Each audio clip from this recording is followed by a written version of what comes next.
السلام علیکم ورحمۃ اللہ وبرکاتہ۔ سامعین گرامی قدر، رمضان المبارک کے آج کے پروگرام میں ہم بات کریں گے اعتکاف کے اوپر۔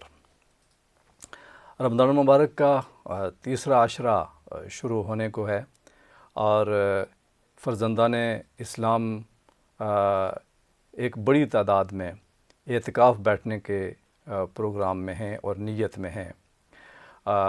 رمضان المبارک کا یہ عشرہ جس کو جہنم سے نجات کا عشرہ کہا گیا ہے، اس عشرے میں ایک عظیم عبادت اعتکاف، جس میں نبی کریم صلی اللہ علیہ وسلم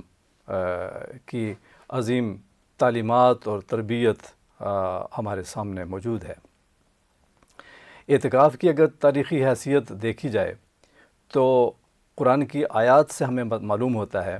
کہ یہ اعتکاف صرف امت محمدیہ میں ہی نہیں بلکہ سابقہ امتوں میں بھی تھا۔ قرآن مجید میں ارشاد ہے، ان طہر بیتی للطائفین والعاکفین والرکع السجود، کہ پاک کرو۔ حضرت ابراہیم اور حضرت اسماعیل علیہ السلام کو یہ حکم ہوا کہ میرے اس گھر کو پاک کیجئے طواف کرنے والوں کے لیے، اعتکاف کرنے والوں کے لیے اور رکوع اور سجود کرنے والوں کے لیے، نماز پڑھنے والوں کے لیے۔ اس سے معلوم یہ ہوا کہ اعتکاف اس وقت بھی ہوتا تھا اور اعتکاف کی عبادت تھی، اور اللہ تبارک و تعالیٰ نے اعتکاف والوں کا، اعتکاف کرنے والوں کا تذکرہ قرآن مجید میں فرمایا، اور حضرت ابراہیم علیہ السلام کو یہ فرمایا تھا کہ اعتکاف کے لیے اس کو صاف کریں۔ جناب رسول اللہ صلی اللہ علیہ وسلم کے بارے میں امہات المومنین فرماتی ہیں، اور حضرت عائشہ رضی اللہ عنہ کی روایت ہے کہ آپ صلی اللہ علیہ وسلم ہر رمضان المبارک کو اعتکاف فرمایا کرتے تھے، اور رمضان المبارک کا آخری عشرہ آپ اعتکاف فرمایا کرتے تھے، اور جب تک آپ حیات رہے تو آپ اعتکاف بلا ناغہ کرتے تھے، اور آپ کی وفات کے بعد، آپ کے جانے کے بعد آپ کی ازواج مطہرات یہ اعتکاف کیا کرتی تھیں۔ اعتکاف کے بارے میں چند چیزیں ہمارے ذہن میں رہنی چاہیے۔ ایک تو اعتکاف آخری عشرے کا ہے۔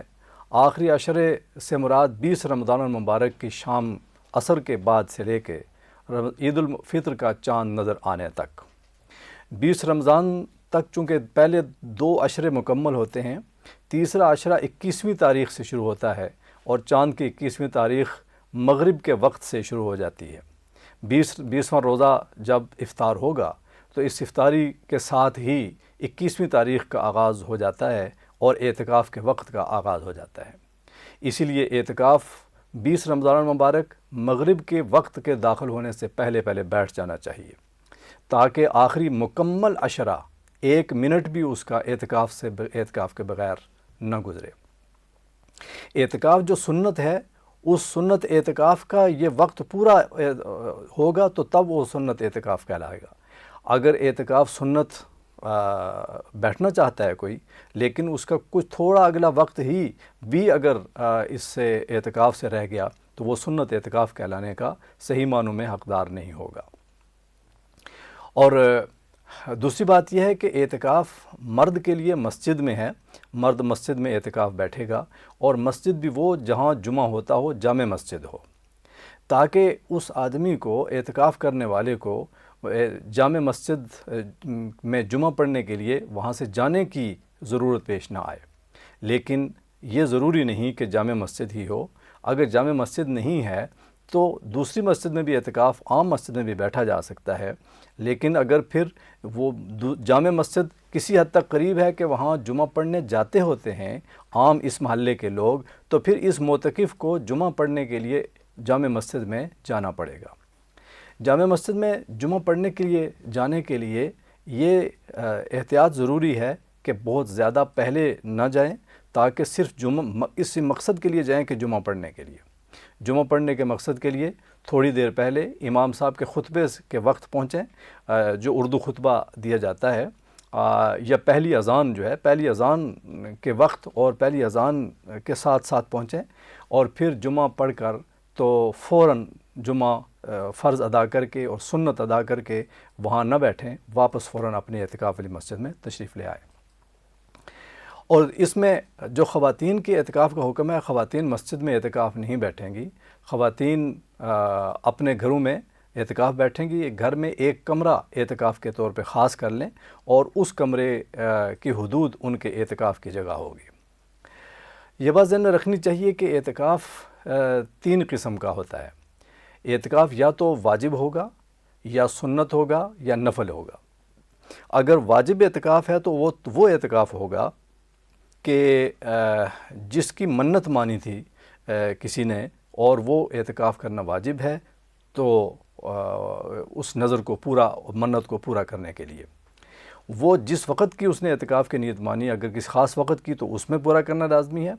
اور اگر رمضان میں ہی اعتکاف بیٹھنے کی وہ نظر مانی تھی تو رمضان میں یہ جو اعتکاف آخری عشرے کا ہے، اگر اسی کی نظر مانی تھی تو یہی واجب ہو جائے گا، اور اگر ویسے کسی بھی وقت اعتکاف بیٹھنے کی نیت کی تھی تو کسی بھی وقت اعتکاف کرنا واجب ہوگا،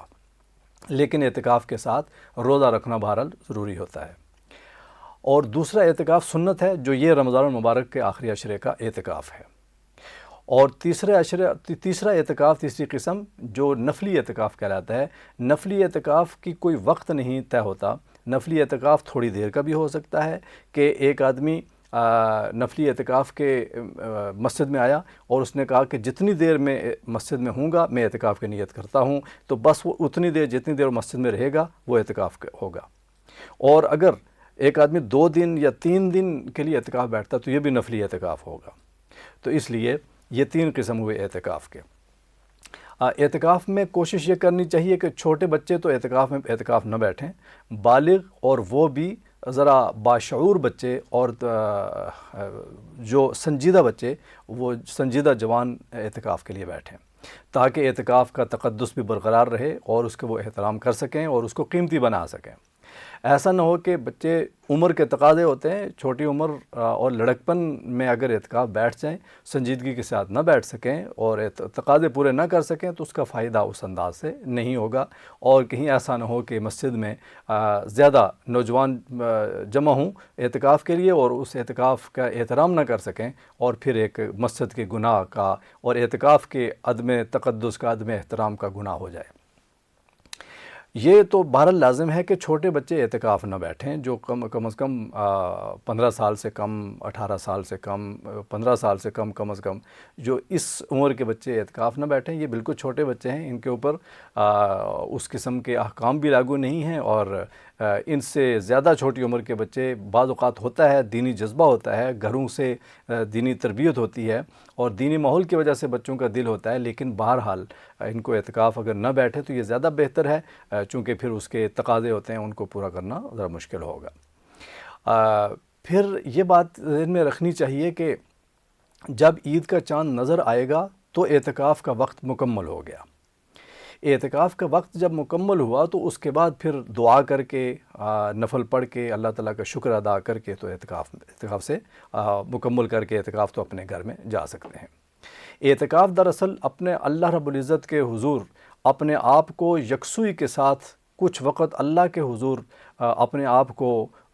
پیش کرنے کا اور اللہ تبارک و تعالیٰ سے اپنے گناہوں کی معافی مانگنے کے لیے بس پڑاؤ ڈال لینے کا نام ہے،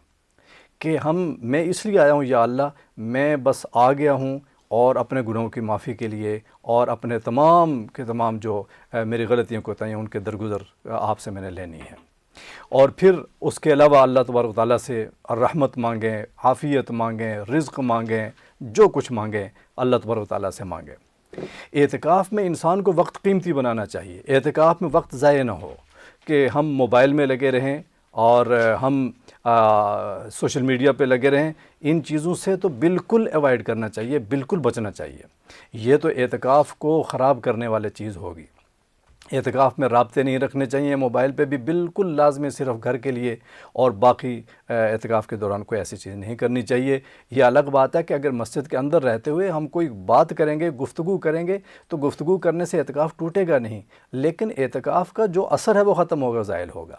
اس لیے ہمیں اعتکاف میں زیادہ سے زیادہ ذکر اذکار، تلاوت کلام مجید اور نوافل کا اہتمام کرنا چاہیے۔ ہمیں تہجد بھی پڑھنا چاہیے، رات عبادت میں کوشش کرنی چاہیے گزرے، تراویح بھی باجماعت، اور اس کے علاوہ دن کو فجر کی نماز کے بعد بھی تھوڑا اگلا ذکر اذکار کر کے اشراق کے بعد پھر آرام کریں، اور پھر دن کے وقت میں بھی تلاوت قرآن، اور ایک روٹین بنا لینی چاہیے، اپنا ایک شیڈول بنا لینا چاہیے کہ اس وقت سے اس وقت تک میں تسبیح کروں گا، اس وقت سے اس وقت تک میں تلاوت کروں گا، اس وقت سے اس وقت تک فلاں فلاں میں نفل پڑھوں گا۔ نوافل تو طے شدہ جو ہیں وہ تو پڑھنے چاہیے، تہجد کے نوافل، اشراق کے نوافل، چاشت کے نوافل، اور پھر جو غیر موقدہ سنتیں ہیں وہ بھی پڑھ لینے چاہیے۔ ایک موقع ہے ظہر سے عصر کے، عشاء کے، اور اسی انداز سے اوابین کے نوافل، یہ تمام چیزیں کرنی چاہیے۔ تلاوت کلام پاک، رمضان المبارک کا مہینہ ہے، اس لیے تو یہ تمام چیزیں ہمیں کرنی چاہیے، اور اعتکاف کو بس اللہ سے کی رضا حاصل کرنے کے لیے ہمیں ایک موقع سمجھنا چاہیے، اور بس جس کو کہتے ہیں کہ دھرنا دے دیا، ہم اللہ رب العزت کے حضور اس کے در پہ دھرنا دینے کا ایک انداز ہونا چاہیے کہ یا اللہ میں نے تو بخشوا کے جانا ہے اس رمضان المبارک کے مہینے میں، اور ان رحمتوں کے ان لمحات میں آپ نے مجھے بخشنا ہے، میں آپ کی بخشش لیے بغیر یا اللہ نہیں جاؤں گا۔ اپنی مغفرت کو ہر وقت مغفرت اور بخشش کی فکر ہو، اور یہ اللہ تبارک و تعالیٰ سے انسان مانگتا رہے، گناہوں سے توبہ کریں، آئندہ گناہ نہیں کروں گا، اور ایک زندگی کی تبدیلی کا ایک عزم لے کر تو اعتکاف کریں اور اعتکاف مکمل کریں۔ اللہ تبارک و تعالیٰ ہمیں اس سے عمل کرنے کی توفیق عطا فرمائے، اور اصل میں تو اعتکاف لیلۃ القدر پانے کا ایک ذریعہ ہے۔ جو اعتکاف بیٹھے گا اس کو لیلۃ القدر بالکل مل جائے گی، چونکہ وہ اعتکاف میں ہوگا، وہ جتنا ہی عمل وہ کرے گا وہ گویا کہ لیلۃ القدر کا عمل اس کو نصیب ہو گیا، 1000 مہینے کی عبادت اس کو نصیب ہو گئی۔ اصل اعتکاف کا مقصد یہ ہے کہ لیلۃ القدر کو مل جائے، اور لیلۃ القدر کی تلاش انسان کے لیے یقینی ہو جائے۔ ان آخری عشرے کی طاق راتوں میں سے کوئی رات ہوگی، اور ساری راتیں جب اعتکاف بیٹھیں گے تو ہمیں لیلۃ القدر مل گئی، اس میں کوئی شک کی بات نہیں ہے۔ اور لیلۃ القدر کی پھر اس میں انسان کو ہر رات عبادت یقینی بنانا چاہیے، تاکہ لیلۃ القدر جو بھی ہو تو وہ مجھے مل جائے، اور پھر وہ مجھے اس کے ثواب اور اس کا اجر کا میں مستحق بن جاؤں۔ اللہ تبارک و تعالیٰ ہمیں یہ نصیب فرمائے اس مقدس مہینے میں، اور اللہ تبارک و تعالیٰ بار بار ہمیں نصیب فرمائے اور قبول فرمائے۔ وما علینا الا البلاغ۔